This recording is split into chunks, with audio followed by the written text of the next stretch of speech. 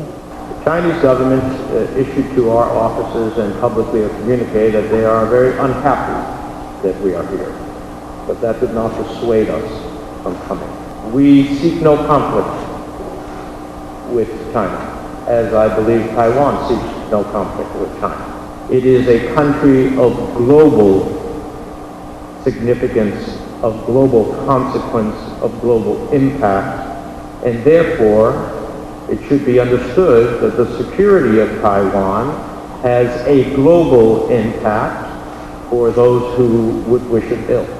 So we're often asked, what would America do if the Communist Chinese invaded Taiwan?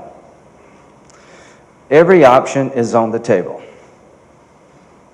We have a strong military, not to take other people's property, but to protect our freedom and the freedom of the world. We're here in this part of the world not to conquer, but to be a good ally. 当前，中俄科技合作交流均正常推进，双方将继续秉持世代友好、合作共赢理念，务实推进相关合作。科技合作是中俄务实合作的重要组成部分。 近年来一直保持良好态势。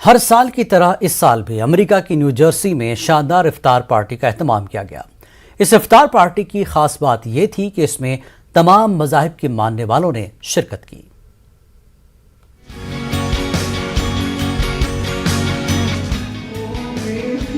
Eid committee new Jersey north امریکہ کے زیر اہتمام ہر سال کی طرح اس سال بھی grand افطار party کا اہتمام کیا گیا۔ گزشتہ 18 سال سے عید کمیٹی اس افطار پارٹی کا اہتمام کرتی چلی آ رہی ہے، جس کے روح رواں خواجہ تمکین خطیب فرزند سلیمان خطیب ہیں۔ عید کمیٹی کا سلوگن تھا برنگنگ کمیونٹیز ٹوگیدر۔ اشہد ان لا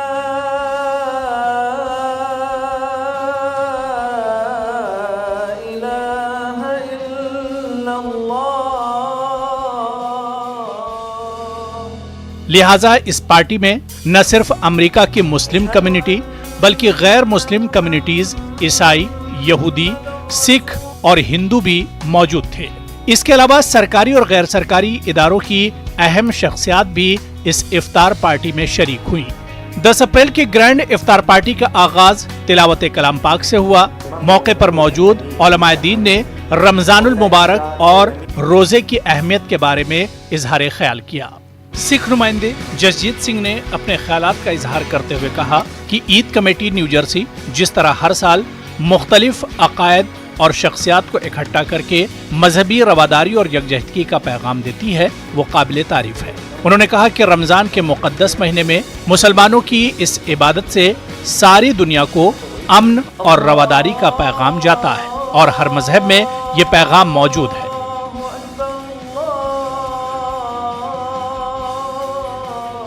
انہوں نے مسلمانوں کو رمضان کی مبارکباد دی اور نیک خواہشات کا اظہار کیا۔ اس موقع پر مسجد دارالاصلاح نیو جرسی کے پیش امام جناب سعید قریشی کو ان کی 20 سالہ خدمات کے اعتراف میں توصیفی سند پیش کی گئی۔ واضح ہے کہ عید کمیٹی کے بانی خواجہ تمکین خطیب 18 سال سے مسلم کمیونٹی نیو جرسی کے لیے عید الفطر اور عید الاضحیٰ کی نمازوں کا بھی شاندار پیمانے پر انتظام کرتے ہیں۔ Bureau report news 18 Urdu.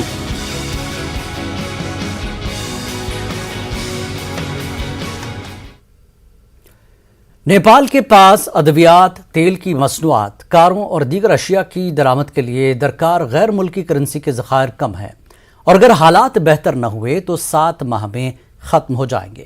یہ کہنا ہے نیپال کے سینٹرل بینک کے ترجمان گناکر بھٹا کا۔ انہوں نے کہا کہ اس بات کے آثار ہیں کہ وبائی مرض کی رفتار کم ہونے کے ساتھ صورتحال بہتر ہو رہی ہے۔ انہوں نے کہا کہ مزید سیاح آنا شروع ہو گئے ہیں اور نیپالیوں کی بڑھتی ہوئی تعداد غیر ملکی کرنسی کمانے اور اسے وطن واپس بھیجنے کے لیے بیرون ملک جا رہے ہیں۔ نیپال کی غیر ملکی کرنسی کے اہم ذرائع سیاحت، بیرون ملک مقیم نیپالی باشندوں کے ذریعے رقم بھیجنا، غیر ملکی امداد ہیں۔ We have the foreign exchange reserve adequate for the import of almost around 7 months. Compared to the previous level, it has come down, but we can manage it because number of migrant workers they have been going abroad, that is being increased. دنیا بھر میں مسیحی برادری good Friday کا تہوار مذہبی عقیدت و احترام سے منا رہی ہے۔ گرجا گھروں میں خصوصی دعائیہ تقریبات کا اہتمام کیا گیا۔ مسیحی گڈ فرائیڈے کو حضرت عیسیٰ علیہ السلام کی لازوال قربانیوں سے تعبیر کرتے ہوئے ان کے ساتھ عقیدت و احترام کا اظہار کرتے ہیں۔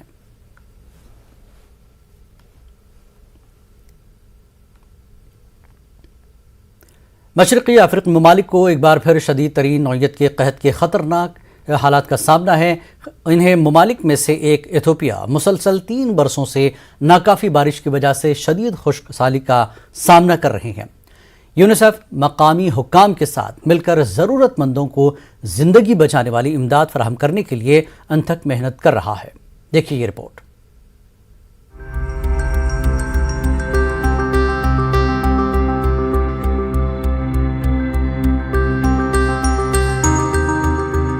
مشرقی افریقی ممالک کو ایک بار پھر شدید ترین نوعیت کے قحط کے خطرے کا سامنا ہے۔ انہی ممالک میں سے ایک ایتھوپیا مسلسل 3 برسوں سے ناکافی بارش کی وجہ سے شدید خشک سالی کا سامنا کر رہا ہے۔